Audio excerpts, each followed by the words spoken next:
विभिन्न देशों या राज्यों की तुलना कैसे की जाए, यह पॉइंट है। इसको भी आप समझने की कोशिश कीजिए। तो प्यारे बच्चों, आप पूछ सकते हैं कि अगर विकास का अर्थ अलग अलग हो सकता है तो फिर कुछ देशों को विकसित और कुछ देशों को अविकसित कैसे कहा जा सकता है। यानी कुछ देशों को विकसित और कुछ देशों को अविकसित कैसे कहा जा सकता है। इससे पहले कि हम इस विषय पर आए एक अन्य प्रश्न के बारे में सोचते हैं, जब हम भिन्न भिन्न लोगों की तुलना करते हैं तो उसमें समानताएं और अंतर दोनों हो सकते हैं।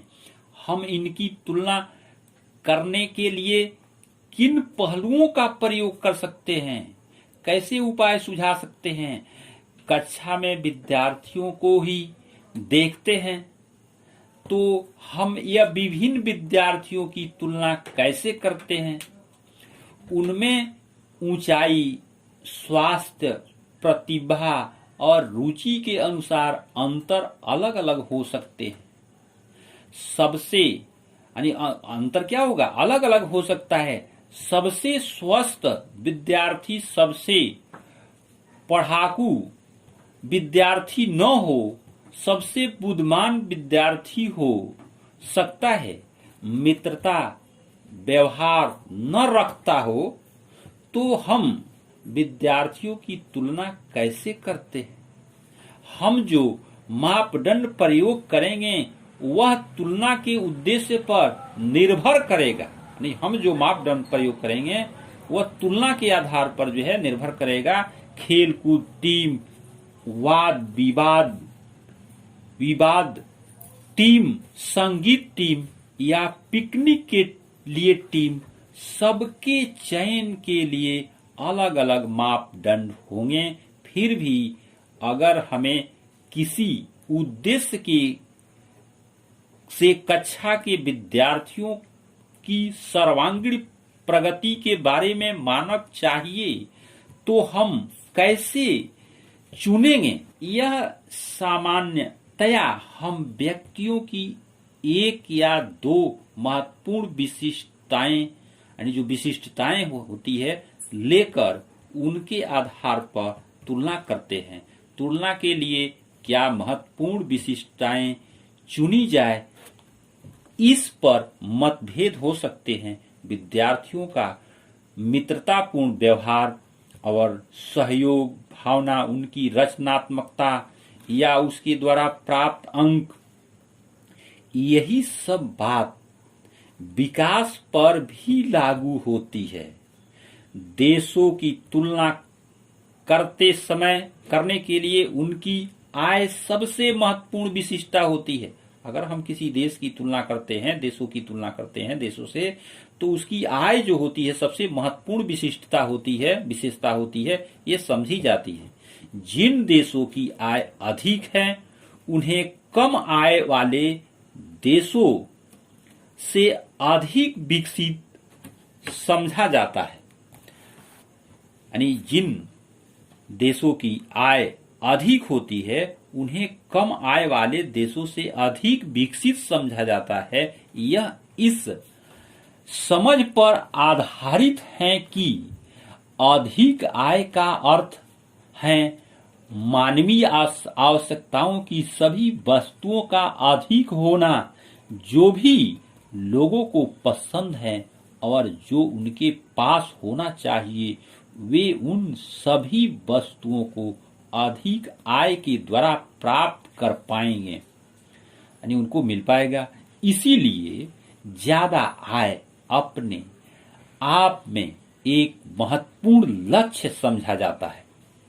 अब एक देश की आय क्या है? अंतर्दृष्टि से किसी भी देश की आय उस देश के सभी निवासियों की आय है।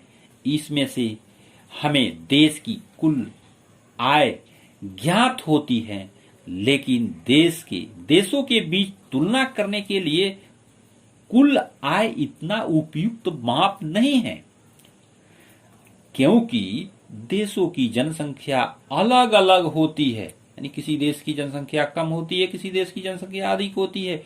कुल आय की तुलना करने से हमें यह ज्ञात नहीं होगा कि औसत व्यक्ति क्या कमा सकता है। क्या एक देश के लोग दूसरे देश के लोगों से बेहतर हैं, यानी एक देश के लोग दूसरे देश के लोगों से कैसे अच्छे हैं, कैसे बेहतर हैं। इसीलिए हम औसत आय की तुलना करते हैं। हम क्या करते हैं? औसत आय की तुलना करते हैं कि उनकी औसत आय क्या है प्रति व्यक्ति और उस देश की आय क्या है, जो कि देश की कुल आय को कुल जनसंख्या से भाग दे करके, यानी देश की जो कुल आय होती है वहां की कुल जनसंख्या से भाग देकर निकाली जाती है। औसत आय को प्रति व्यक्ति आय भी कहा जाता है, यानी औसत आय को प्रति व्यक्ति आय भी कहा जाता है। विश्व बैंक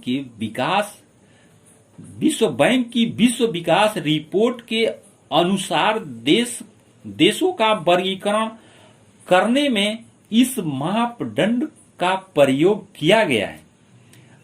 देश का जो वर्गीकरण करने में इस मापदंड का जो है प्रयोग किया गया है, यानी विश्व बैंक विश्व विकास रिपोर्ट के अनुसार वे देश जिनकी 2017 में प्रति व्यक्ति आय यूएसएस 12,005 है प्रति वर्ष या उससे अधिक हैं, उसे समृद्ध देश यानी समृद्ध देश।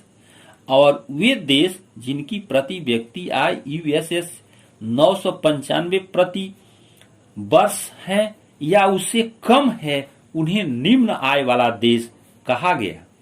भारत मध्य आय वर्ग के देशों में आता है, क्योंकि उसकी प्रति व्यक्ति आय 2017 में केवल यूएस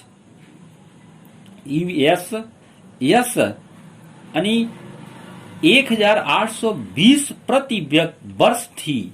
समृद्ध देशों, जिसमें मध्य पूर्व के देशों और कुछ अन्य छोटे देश शामिल नहीं हैं, को आमतौर पर विकसित देश कहा जाता है।